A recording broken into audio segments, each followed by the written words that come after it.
Bismillahirrahmanirrahim. Assalamualaikum warahmatullahi wabarakatuh. Waalaikumsalam warahmatullahi. Alhamdulillahi rabbil alamin. Allahumma salli wa sallim wa barik ala sayyidina Muhammadin ibni Abdullah Mustafa Rasulillah miftahi babi rahmatillah adada ma fi ilmillah salatan wa salaman daimaini bidawami mulkillah wa ala alihi wa sahbihi wa mawalah amma ba'd. Subhanaka la ilma lana illa ma 'allamtana innaka antal alimul hakim. Rabbi shrah li sadri wa yassir li amri wa hlul 'uqdatam min lisani yafqahu qawli. Qala Rasulullah sallallahu alaihi wasallam khairukum man ta'allama al-Qur'an wa 'allamah. Wa qala aidan man salaka tariqan yaltamisu bihi 'ilma sahhalallahu lahu bihi tariqan ilal jannah. Atau kama qala Rasulullah sallallahu alaihi wasallam. Baik, alhamdulillah pada pertemuan malam ini kita masih diberikan kesempatan oleh Allah Subhanahu wa taala untuk melanjutkan kajian rutinitas kita dan juga melanjutkan talaqi Al-Qur'an kita yang semoga apa yang kita jalankan, eh, apa yang kita rutinkan di setiap rutinitas kajian kita menjadi ladang amal ibadah kita, ladang bekal kita untuk juga menjadikan kita sebagai orang-orang yang selalu istiqamah mengikuti sunnah-sunnah baginda Nabi Sallallahu Alaihi Wasallam dan juga bisa mengamalkannya sampai nanti yaumil akhir nanti. Baik, alhamdulillah pada pertemuan yang kemarin kita masih membahas tentang terkait dengan makanan yang pernah dimakan oleh Rasul Sallallahu Alaihi Wasallam dan juga cara Nabi Sallallahu Alaihi Wasallam atau tata cara ketika Nabi Sallallahu Alaihi Wasallam hendak makan. Pertemuan kemarin kita membahas bahwasanya Nabi Sallallahu Alaihi Wasallam ketika hendak makan senantiasa beliau senang untuk berwuduk terlebih dahulu atau sering berwuduk terlebih dahulu. Namun di dalam makna yang lain daripada wuduk itu dijelaskan oleh para ulama muhadditsin bukan hanya wuduk saja, tapi ketika Nabi Shallallahu Alaihi Wasallam mau makan, setidaknya meskipun Nabi tidak berwuduk, tapi Nabi Shallallahu Alaihi Wasallam selalu konsisten untuk menjaga kebersihan tangannya.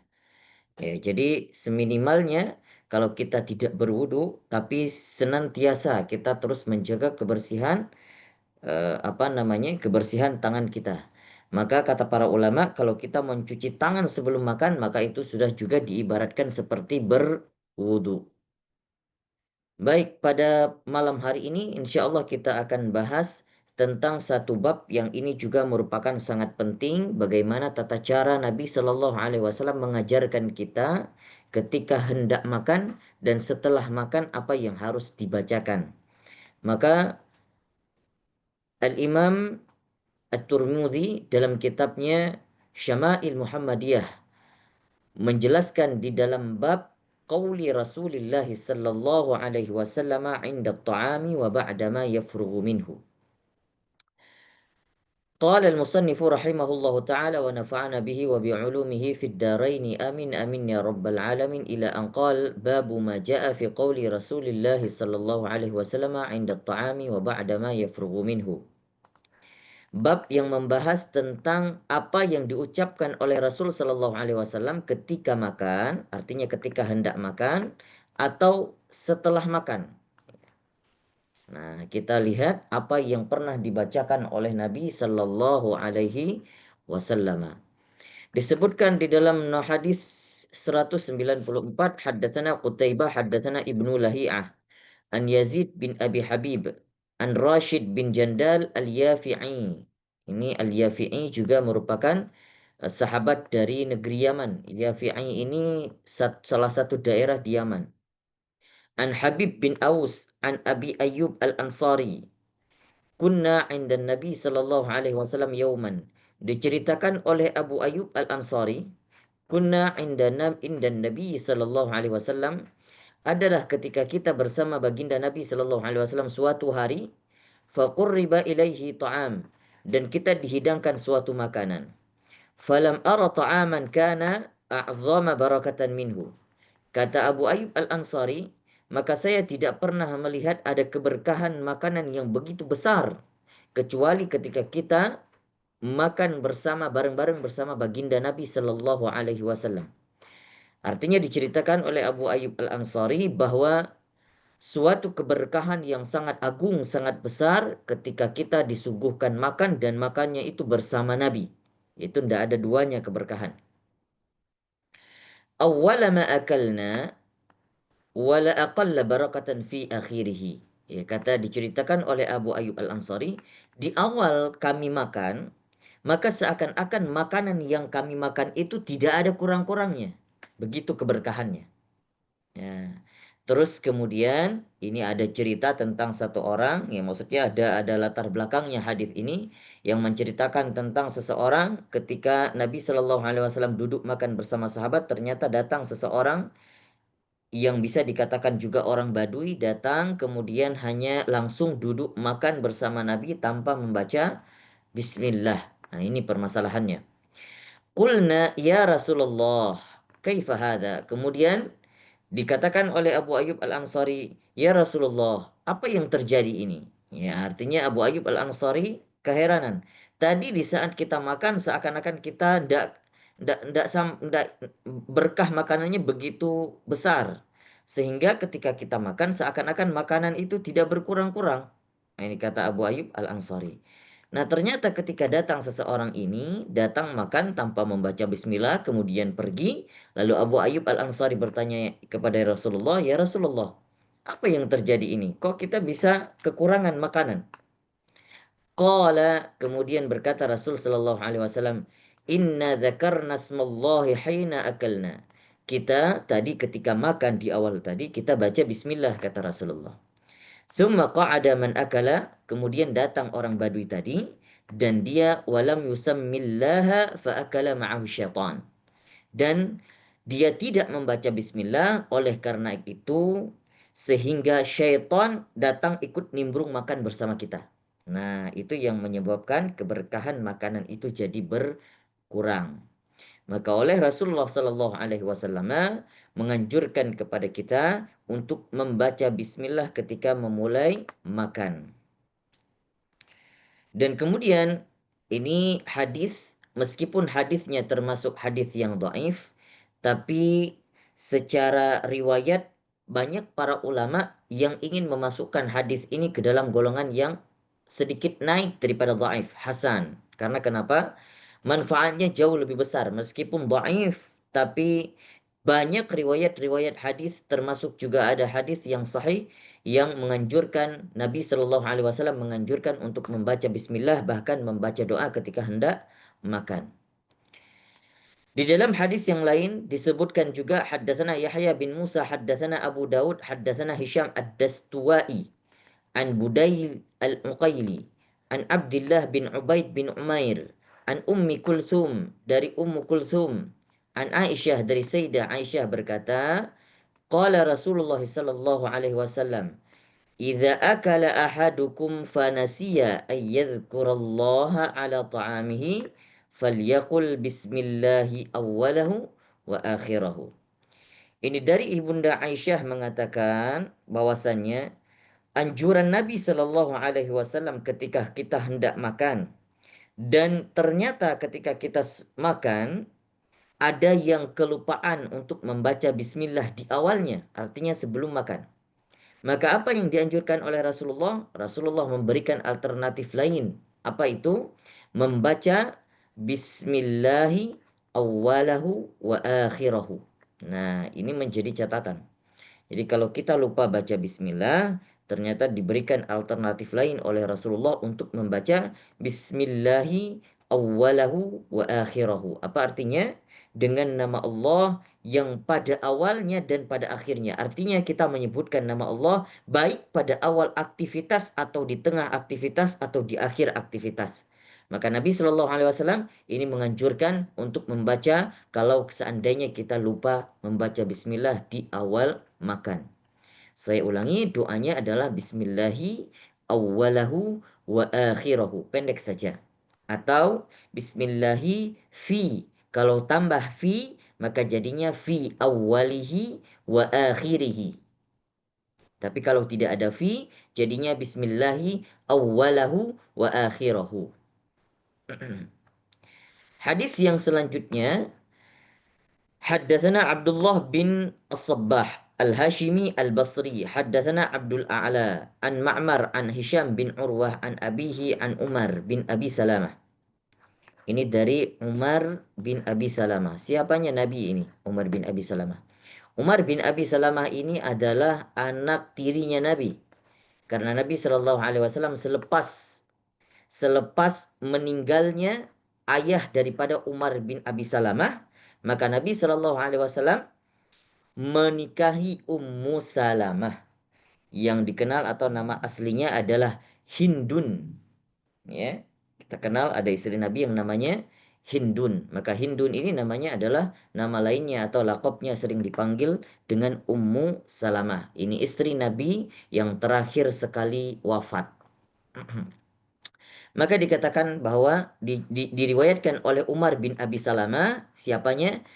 Anak angkat atau anak tiri daripada Rasul sallallahu alaihi wasallam, bahwasanya ada cerita annahu dakhala ala Rasulillah, ketika Umar bin Abi Salamah ini datang ke rumah Rasul sallallahu alaihi wasallam, wa indahu ta'am faqala, dan ketika itu ada makanan, ya, ada makanan di rumah Nabi, maka Nabi langsung mengajak, ya, Umar bin Abi Salamah ini untuk makan. Apa yang dikatakan? Udunu ya bunayya fasammillaha azza wa jal wa kul biyaminika wa kul mimma yalik. Ini juga salah satu adab yang diajarkan oleh Rasul sallallahu alaihi wasallam ketika makan. Maka Nabi sallallahu alaihi wasallam memanggil anak tirinya Umar bin Abi Salamah saat itu, memanggil dengan udunu ya bunayya, sini mendekat wahai anakku. Fasammillah azza wa jal, ketika sudah ada di depan makanan, maka Nabi Shallallahu alaihi wasallam menganjurkan bacalah bismillah. Wa kul biyaminika. Ini pada waktu itu Umar bin Abi Salamah mungkin belum digolongkan sebagai usia remaja, masih anak-anak, masih anak-anak. Jadi ketika Nabi Shallallahu alaihi wasallam mengajarkan tata cara makan untuk anak-anak istilahnya, maka Nabi apa mengatakan? Baca bismillah wahai anakku dan makan dengan tangan kanan. Artinya jangan sampai salah makan. Jangan sampai salah tangan ketika makan. Makan dengan tangan kanan. Wa kul mimma yalik. Ya, kata Nabi, dan makanlah apa yang dekat denganmu. Begitu. Jadi kalau kita lihat Nabi Shallallahu Alaihi Wasallam dalam hadis ini mengajarkan bahwasannya anak-anak ataupun siapa saja, Nabi Shallallahu Alaihi Wasallam menganjurkan untuk makan dengan tangan kanan. Tapi bukan berarti ketika tangan kanannya itu tidak bisa difungsikan, tidak bisa dipakai, maka dilarang untuk pakai tangan kiri, juga tidak. Ketika bisa makan pakai tangan kanan, maka makanlah pakai tangan kanan. Tetapi kalau tidak bisa atau ada kemudaratan tangan kanannya yang tidak bisa difungsikan, maka silakan boleh pakai tangan kiri. Begitu juga Nabi Shallallahu Alaihi Wasallam mensunnahkan kita untuk makan dengan tangan, tapi bukan artinya melarang kita untuk makan dengan pakai sendok. Juga mengamalkan sunnah itu harus cerdas. Kalau ada makanan-makanan yang tidak memungkinkan untuk pakai tangan, maka nggak mungkin pakai tangan. Jangan dipaksakan. Ya. Wa kul mimma yalik. Dan kata Nabi Shallallahu Alaihi Wasallam, makanlah dengan apa yang ada yang dekat denganmu.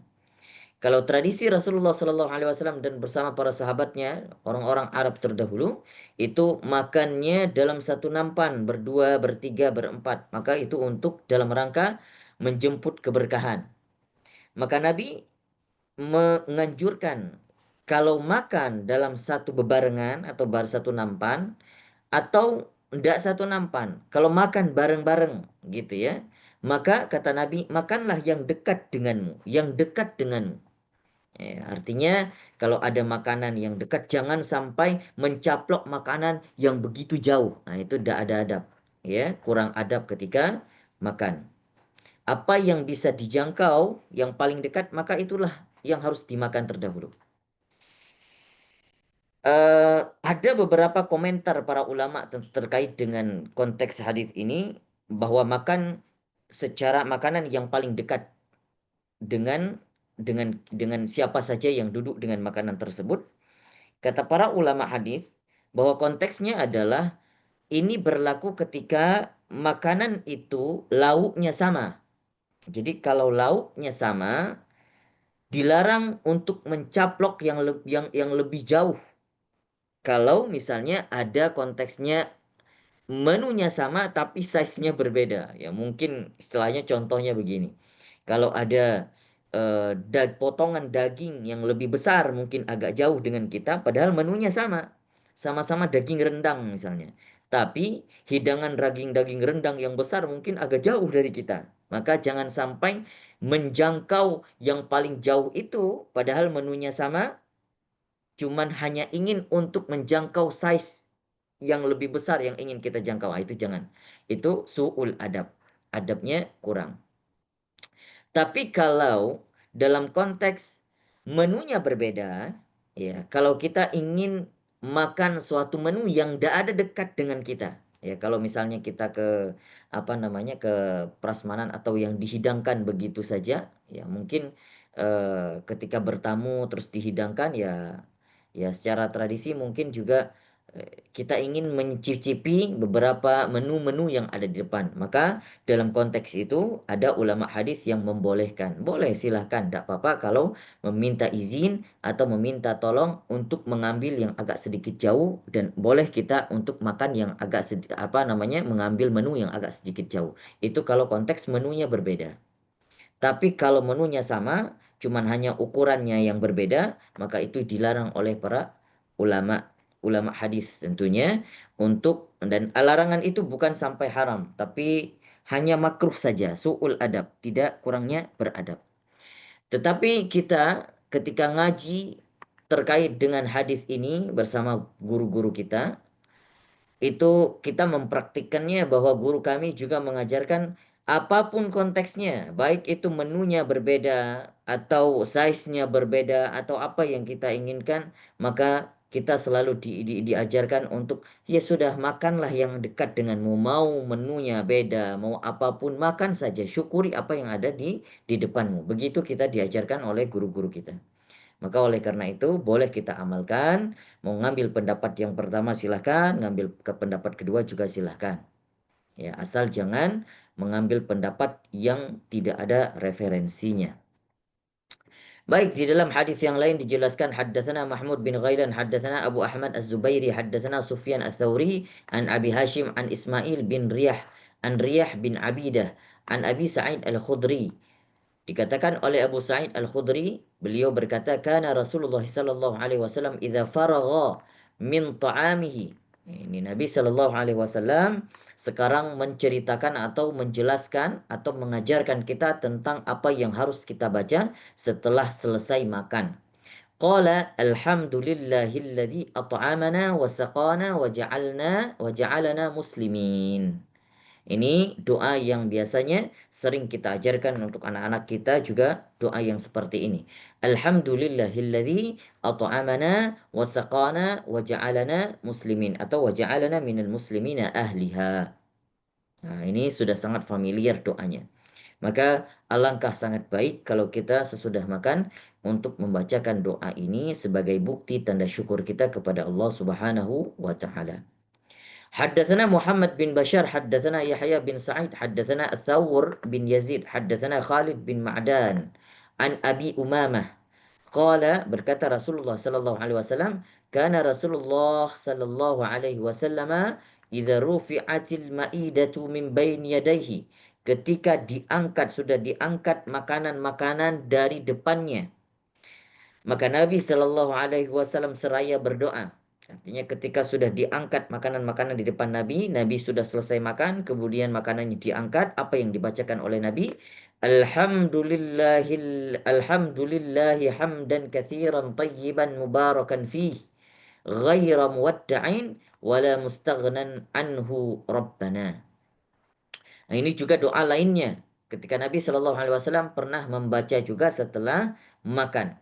Apa doanya? Alhamdulillah hamdan katsiran.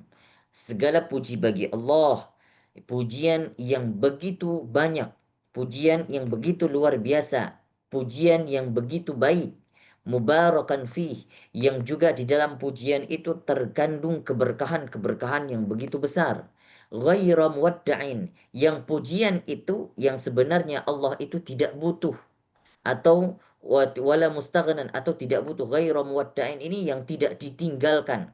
Ya, artinya Allah Subhanahu wa taala pada dasarnya tidak butuh kepada pujian-pujian, karena tanpa pujian pun Allah Subhanahu wa taala sudah terpuji.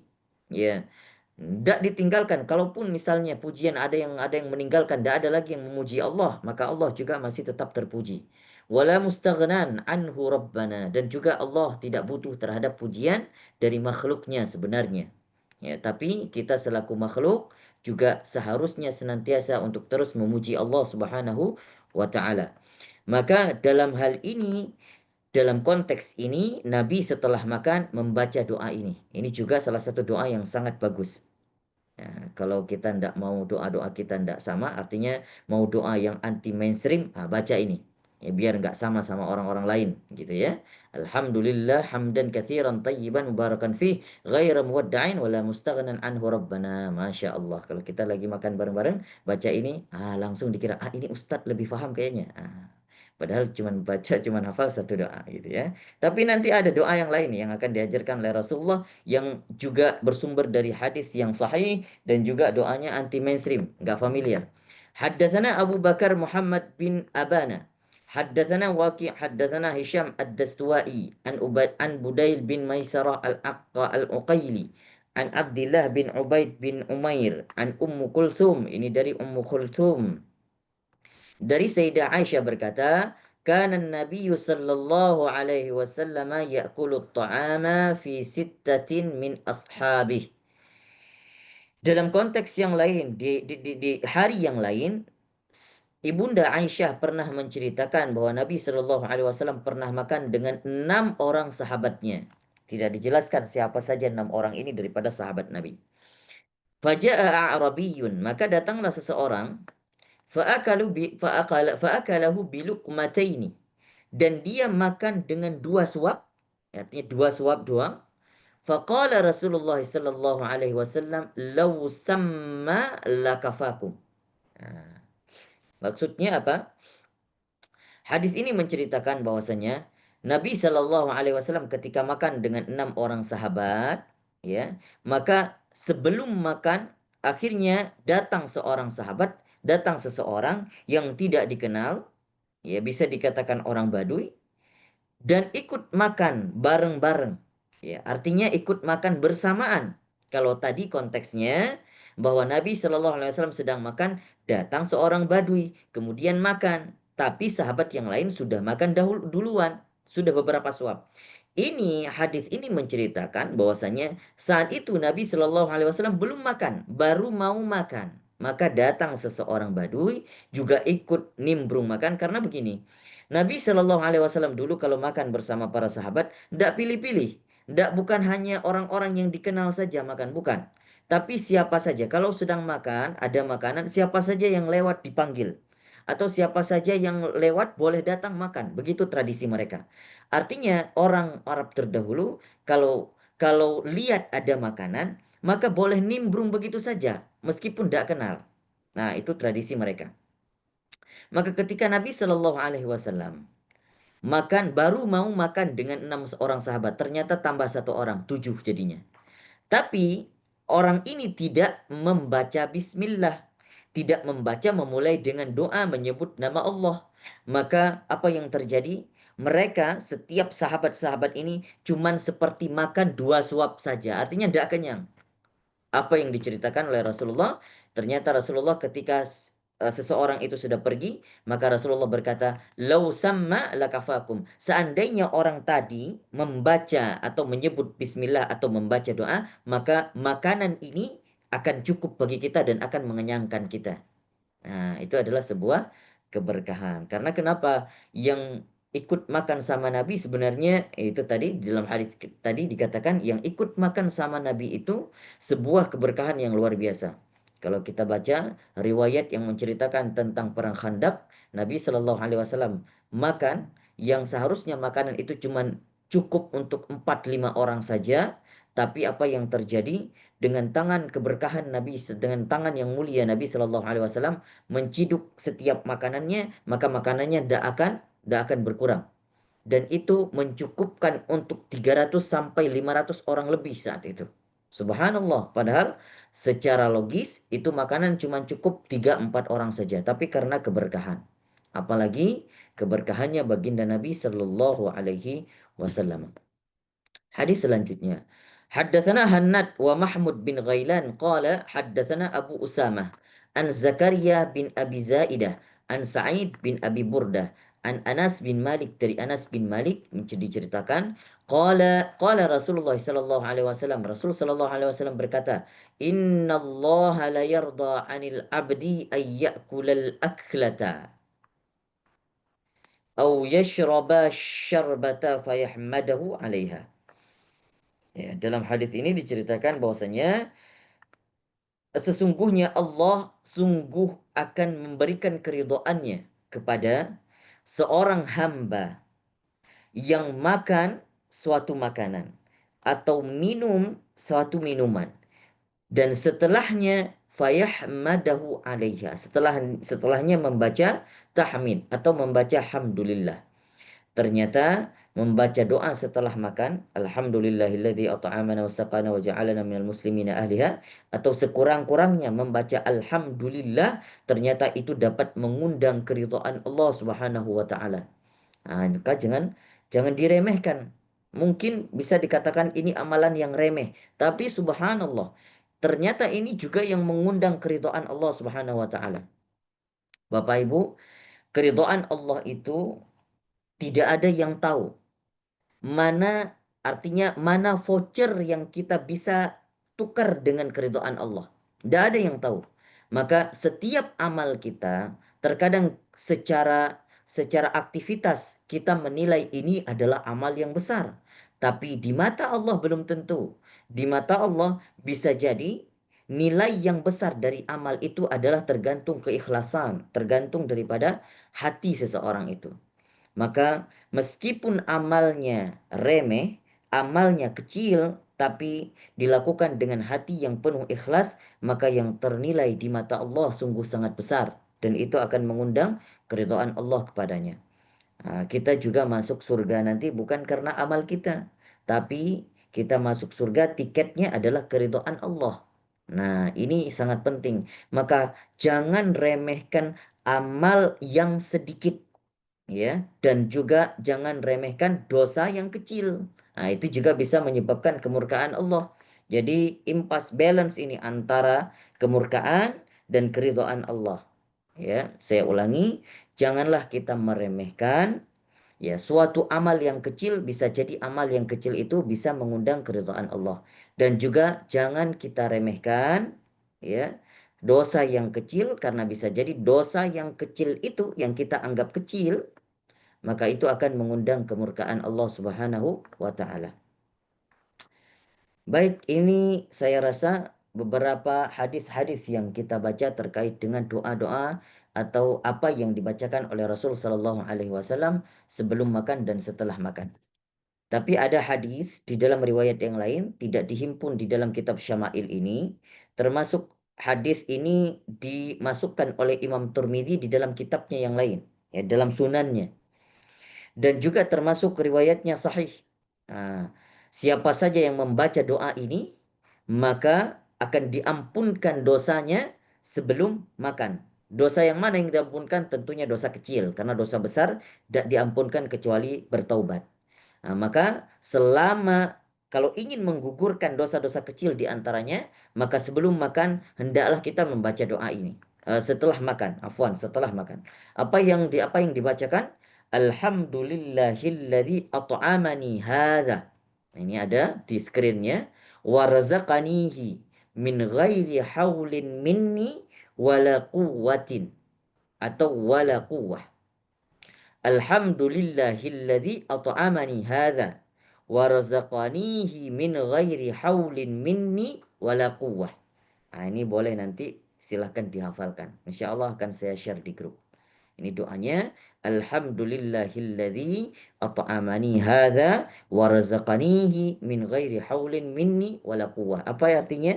Segala puji bagi Allah yang telah menganugerahkan makanan ini kepadaku dan menganugerahkan segala rezeki kepadaku tanpa ada daya kekuatan daripadaku dan tanpa ada daya atau kekuatan daripadaku.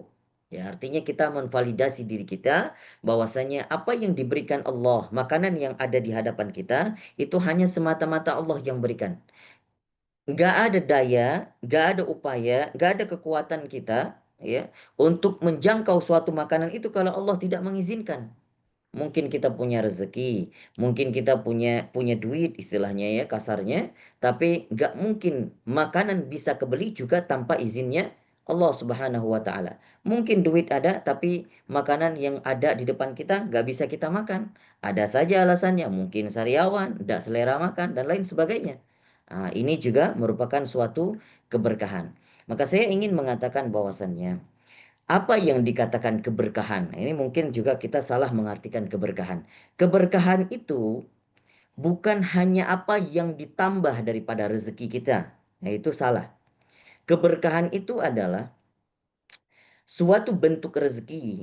Yang rezeki itu bukan hanya terdiri daripada rezeki aktif, tapi juga ada rezeki pasif. Ini mungkin selama ini kita hanya bisa memahami rezeki aktif saja, tanpa memahami rezeki pasif. Apa itu rezeki aktif? Ya rezeki aktif itu mungkin ada sesuatu yang datang kepada kita, atau penambahan rezeki terhadap kita itu aktif. Ya oke. Tapi juga ada rezeki pasif yang seharusnya juga kita tidak boleh melupakan. Apa itu? Artinya yang datang pada, yang sudah ada dari diri kita, rezeki yang sudah ada, tidak keluar begitu saja. Itu juga merupakan suatu rezeki yang pasif. Artinya orang sekarang kalau melihat ini rezekinya nambah, ya rezekinya nambah. Cuman bisa mengatakan rezekinya nambah, tapi tidak melihat kepada rezekinya berkurang. Ya kalau melihat orang lain, lah kok dia tambah terus rezekinya, padahal nggak dilihat kebutuhannya jauh lebih besar daripada kebutuhan kita. Mungkin kita per hari dapat rezeki mungkin ya 200, 300 ribu, 500 ribu. Mungkin ada tetangga kita, sahabat kita, saudara kita yang pemasukannya setiap hari income-nya 1 juta. Tapi kita tidak tahu apa yang kebutuhannya setiap hari justru bisa jadi 2 juta. Maka kita yang datang 100 hari income kita 100 ribu sehari tapi pengeluaran kita cuma 2 ribu, 10 ribu atau 5 ribu. Nah, itu juga suatu rezeki yang pasif. Nah, jadi rezeki itu tidak dilihat hanya apa saja yang tertambah, tapi juga harus dilihat apa saja sih yang tidak berkurang. Nah, itu namanya rezeki pasif. Baik, itu saya rasa yang dapat saya paparkan pada malam hari ini. Wallahu a'lamu bishawab. Saya buka sesi untuk kita berdiskusi sejenak. Silakan.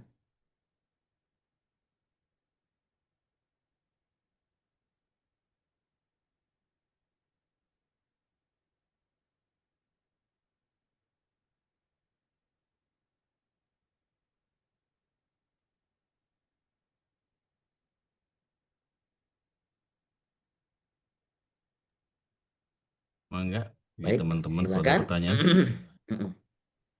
atau diskusi. Ibu Yani, mungkin Pak Ridwan atau Pak Ibkar, Pak Ustadz Ibkar atau Ibu Meli silahkan. Atau siapa saja silahkan. Atau yang belum selama ini bertanya ya silahkan bertanya. Assalamualaikum. Waalaikumsalam warahmatullahi Ada wabarakatuh. hadis yang diriwayatkan oleh Muslim yang menyatakan bahwa suatu saat kelak umat Islam akan sejengkal demi sejengkal, sehasta demi sehasta akan mengikuti Yahudi dan Nasrani. Tetapi kalau kita rinci, Yahudi maupun Nasrani kan udah tidak asli lagi. Mereka sudah banyak berubah, banyak diubah.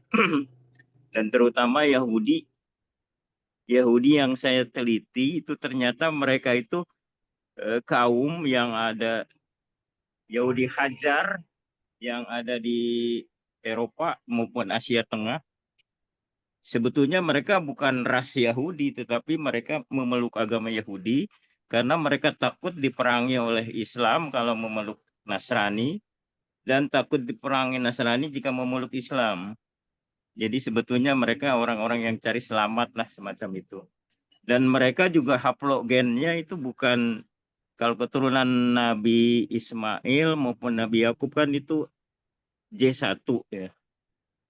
Mereka itu haplogennya itu G, dan itu menyebar sampai ke seluruh dunia termasuk ke Amerika, di antaranya Al-Kafun itu haplogennya G katanya. Jadi kalau mengikuti Yahudi dan Nasrani secara murni ajarannya mungkin masih banyak persamaannya ya, seperti Kristen Ortodoks gitu. Tapi kalau udah Yahudi Nasrani yang sekarang itu mungkin jauh jauh atau sangat menyimpang. Makanya dengan hadis ini kita sebetulnya rada was-was, mungkin juga ngeri gitu. Seperti itu Ustadz. Karena mereka lah yang sekarang memegang teknologi iptek ya dan seni gitu. Beda dengan zaman zaman awal Hijriah gitu. Kan yang memegang iptek adalah umat Islam. Seperti itu Ustadz. Baik. Ustadz Ifkar, tadi apa bunyi hadisnya bagaimana? Saya kurang ini tadi hadisnya tentang ya apa?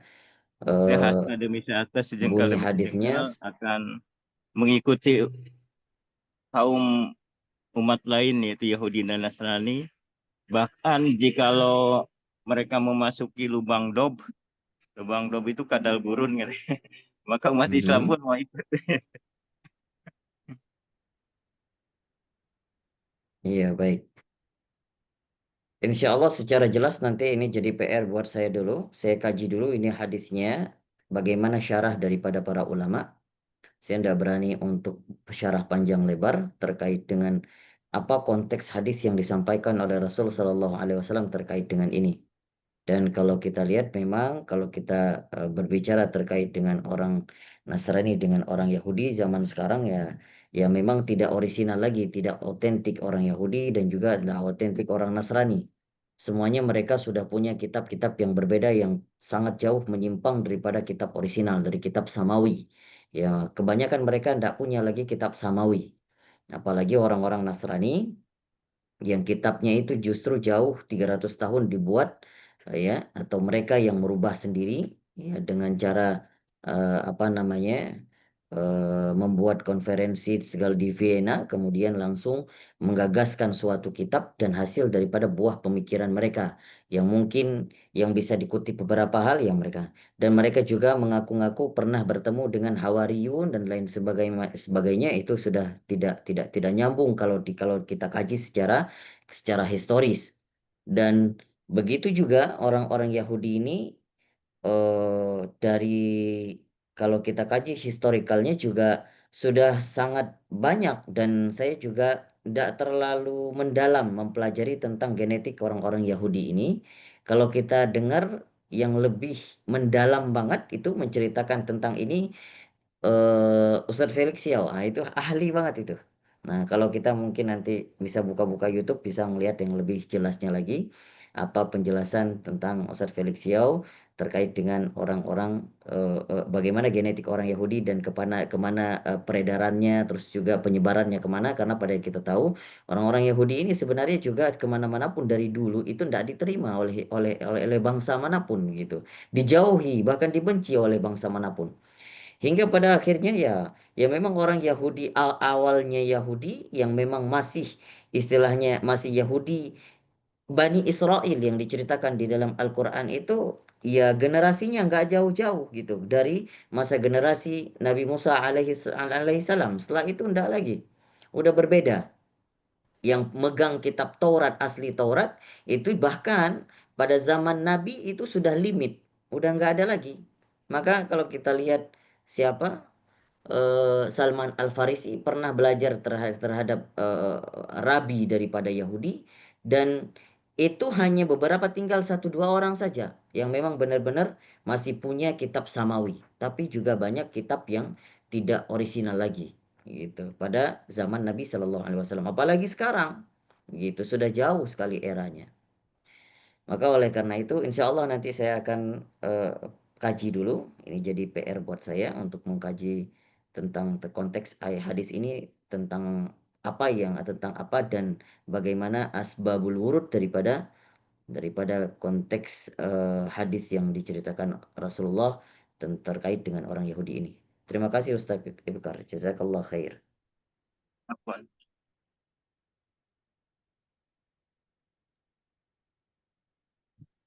Saya mau nanya dong, Pak Ustadz. Silakan Ibu Yani.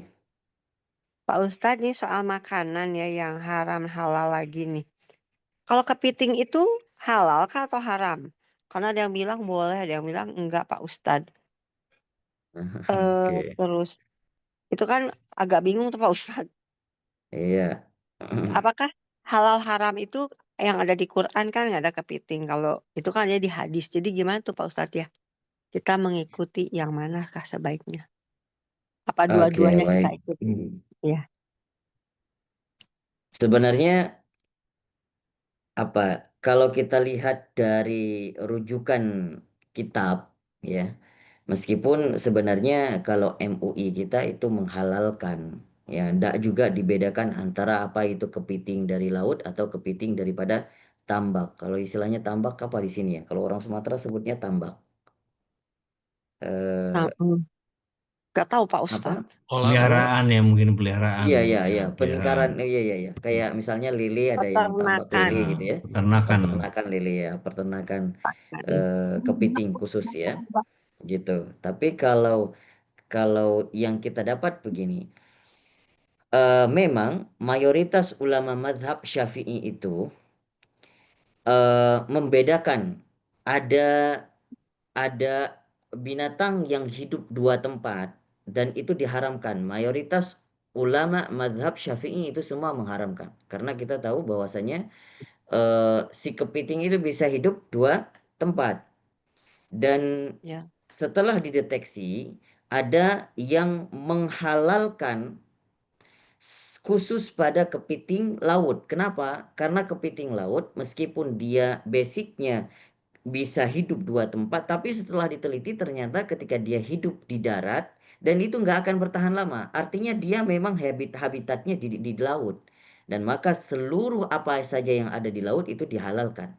Maka ada yang mengatakan kepiting laut tidak masalah, kepiting laut itu halal. Nah, tapi yang masalahnya adalah kepiting darat ya, bukan kepiting darat. Kalau buaya ada buaya laut, buaya darat. Tawar, Ini tawar. kepiting Ya. kepiting air tawar. Ya, kepiting air tawar sama kepiting air apa? Air laut. Laut. Air laut. Nah, kepiting air tawar ini maka ada sebagian daripada ulama seperti Syekh Ali Jum'ah, pakar-pakar fikih yang ada di Mesir, itu mereka mengharamkan, ya, mereka mengharamkan. Tapi masih khilaf pendapat para ulama terkait dengan hal ini. Masih ada yang mengatakan kalau MUI kita mutlak itu ada yang langsung menghalalkan saja, tidak ada yang dikaitkan apakah itu air tawar, air laut itu semuanya halal. Dan mungkin mereka punya punya punya indikator penilaian tersendiri atau punya alat untuk mengambil hukum tersendiri. Ya, pasti tentunya dilewati oleh beberapa penelitian-penelitian seperti tadi. Ya, mungkin saja kalau kepiting kepiting kepiting air tawar juga dilihat ternyata sekadar mana dia bisa hidup di darat ya, atau berapa hari atau bisa dikatakan berhari-hari kah atau punya indikator tersendiri ternyata bisa hidup 30 hari atau sebulan maka itu tidak boleh dimakan. Tapi kalau hanya bisa hidup 3 hari, 4 hari, 5 hari ya berarti sama aja dia seperti ikan. Nah, mungkin ada yang menyamakan seperti itu. Artinya setiap ulama-ulama ini mengambil pisau alat hukum tersendiri dan mereka bisa mengasah itu secara masing-masing. Tergantung kita mau ngambil pendapat yang mana. Nah, kalau sudah pendapat yang seperti ini, maka kalau salah satunya kita mau merujuk kepada misalnya MUI, misalnya ya. Nah, maka MUI ini sudah punya legalitas tersendiri. Makanya di dalam Al-Quran disebutkan Ya, wa Allah war rasul wa ulil amri minkum. Jadi kalau ada sudah patokannya ulil amri, maka kalau kita pengen ngambil, oh ya sudah saya ikut MUI aja deh, ikut ulil amri aja. Jadi setiap keharaman, setiap hukum sudah mereka yang nanggung. Ya meskipun nanti apakah itu terlepas hukumnya haram atau halal, sudah kita sudah dilindungi sama mereka. Sudah dilindungi oleh ulama-ulama, artinya mereka yang akan bertanggung jawab nantinya. Ya, artinya mereka sudah berfatwa. Maka orang yang berfatwa itu juga enggak sembarangan pastinya. Tapi kalau kita merujuk memang untuk kehati-hatian. Ada yang ingin kadang menjaga kehati-hatian supaya apa? Supaya tidak masuk ke dalam, kalau dalam hadis Nabi itu karra'i yar'a haulal hima, seperti orang-orang yang bermain-main di pinggir sumur, takutnya kepleset kepada yang haram. Nah, maka Oh iya, ya iya. sudah, Baik. saya enggak mau. Itu tergantung kepada prinsip kita. Oh, saya enggak mau. Saya lebih ihtiyat, saya lebih berhati-hati makan yang pasti-pasti aja deh, yang enggak ada khilaf-khilafnya para ulama gitu. Ya udah ambil Oh nih gitu. kepiting, kalau kepiting berarti mau kalau pengen banget kepiting, ambil aja kepiting yang dari air laut. Ya, Laut. jadi yang air darat ini banyak khilaf-khilafnya, ya udah saya tinggalkan. Oke. Kebanyakan para Satu lagi. sufi itu, Iya. ya silakan. Maaf Pak Ustadz kepotong. Satu lagi Pak Ustadz, soalnya saya takut salah juga. Kalau kita keluar nih ya, kita makan ke luar negeri misalnya Pak Ustadz, yang Mhm. yang apa, yang makan daging nih. Ada yang bilang selama dia bukan daging babi, daging anjing yang gitu, misalnya selama itu daging sapi, kita bismillahkan saja dan itu jadi halal. Tapi ada yang bilang juga, loh, emang kalau kamu nggak makan daging sapi kamu mati? Kan nggak mati. Ya udah kalau kamu nggak yakin nggak usah dimakan. Ada yang bilang gitu. Tapi saya pernah dengar Pak Ustadz dari satu Ustadz saya ada yang bilang, Ibu Bismillahin Mhm. aja dan itu akan jadi halal. Itu betul nggak sih Pak Ustadz? Ya, konteksnya ketika dikatakan bismillahin itu apakah didahului dengan usaha mencari tahu terlebih dahulu atau gimana, Ibu? Ya misalnya kita apa? Misalnya kita ke mana? Ke Australia misalnya. Mhm. Terus kita Ya. makan di restoran. Kita pesannya sih Mhm. sapi pasti Pak Ustadz. Iya. Cuman kan sapinya kan mungkin ya bukan dari halal, bukan dari toko halal meat gitu Pak Ustadz ya. Oke. Kita Iya, iya. kita Bismillah aja selama itu tidak daging, yang selama itu masih daging sapi, daging domba, daging itu katanya boleh. Atau Mhm. daging beli kita dari toko-toko orang Yahudi katanya itu masih boleh Mhm. asal di Bismillahin. Saya pernah ada ngomong gitu Pak Ustadz. Itu betul nggak sih Pak Mhm. Ustadz? Memang ada rumusan prinsip usul fiqh itu yang menjelaskan bahwasanya setiap hukum atau setiap sesuatu yang tanpa pengetahuan kita itu dimaafkan. Artinya setiap misal sesuatu yang pada asalnya halal, misalnya seperti daging, ya daging tadi asalnya halal, cuman cara pengolahannya kita nggak tahu apa itu sesuai halal atau nggak halal. Artinya cara pengolahan yang kita tidak tahu. Padahal asal hukum daripada daging tadi halal. Misalnya kayak daging kambing ya. Dan ketika kita berada di suatu daerah, suatu negeri yang memang kadang kita mau jangkau untuk asal kehalalan aja susah. Misalnya di Australia. Kalau untuk menjangkau daging sapi, daging kambing saja mungkin susah gitu ya. Ya, belum membicarakan tentang bagaimana prosesnya. Mungkin di sana banyak daging yang nggak halal, apalagi nggak ada labelnya, kita nggak tahu apakah ini halal, ini haram. Tapi tiba-tiba, maksudnya dalam beberapa waktu kita ketemu dengan beberapa toko-toko yang memang menjual pasti itu daging yang halal. Cuman kita nggak tahu cara pengolahannya. Dan belum tentu dia juga muslim dan lain sebagainya. Maka kalau dalam konteks yang seperti itu iya. Silahkan makan, silahkan. Cuman istilahnya membaca bismillah itu untuk melegalitaskan saja, ya, untuk mengikuti Hmm. sunnah saja. Artinya kalau kita mau ngambil hukum kehalalannya dalam konteks yang seperti itu silahkan, tidak apa-apa.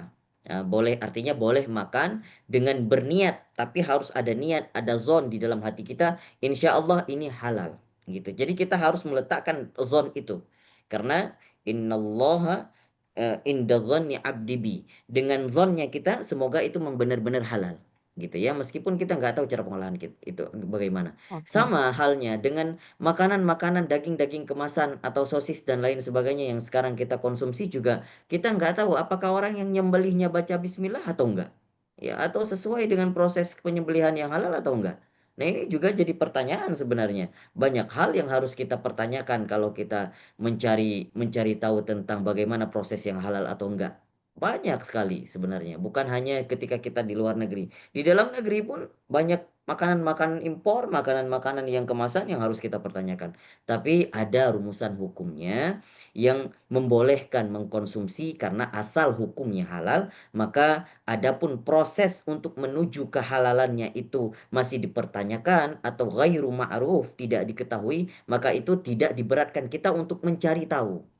Kalau kita sesuatu semua hal kita harus cari tahu itu berat. Ya, berat sekali hukum suatu syariat yang kita pikul gitu. Maka di sini juga berlaku la yukallifullahu nafsan illa wus'aha. Sesuatu yang tidak bisa dipikul oleh seseorang, maka enggak perlu berat dipikul gitu. Artinya jangan juga menggampang-gampangkan juga jangan. Artinya ada usaha kita mencari tahu, usahanya tidak memberatkan, jangan sampai memberatkan ketika kita sudah mentok pada usaha dan kita meniatkan hati kita insya Allah halal, maka boleh mengkonsumsi silakan. Begitu. Ya. Tapi kalau misalnya Ya, kita terima di kasih Pak Ustadz. Jepang misalnya ya, di suatu negeri yang memang umumnya tidak halal, misalnya di Jepang, kemana-mana kita pergi itu memang kebanyakan mungkin sulit mendapatkan toko yang halal. Maka pada dasar hukumnya saja sudah tidak haram, maka jangan dekatin ya store-store yang kayak gitu gitu loh. Jadi cukup ya cari store yang memang ya membuat keyakinan kita lebih yakin aja ini kayaknya halal. Ya akhirnya pada akhirnya kalau kita ke Jepang ya bawa makanan sendiri, bawa bekal sendiri ya supaya lebih yakin gitu. Iya Pak. Nah, baik Ibu Ya, Yani, terima terima kasih Pak kasih Bu Yani. Ustadz. Terima kasih, Baik, maaf kita kepanjangan. langsung melanjutkan ke sesi talaki insyaallah yang pada malam hari ini yang akan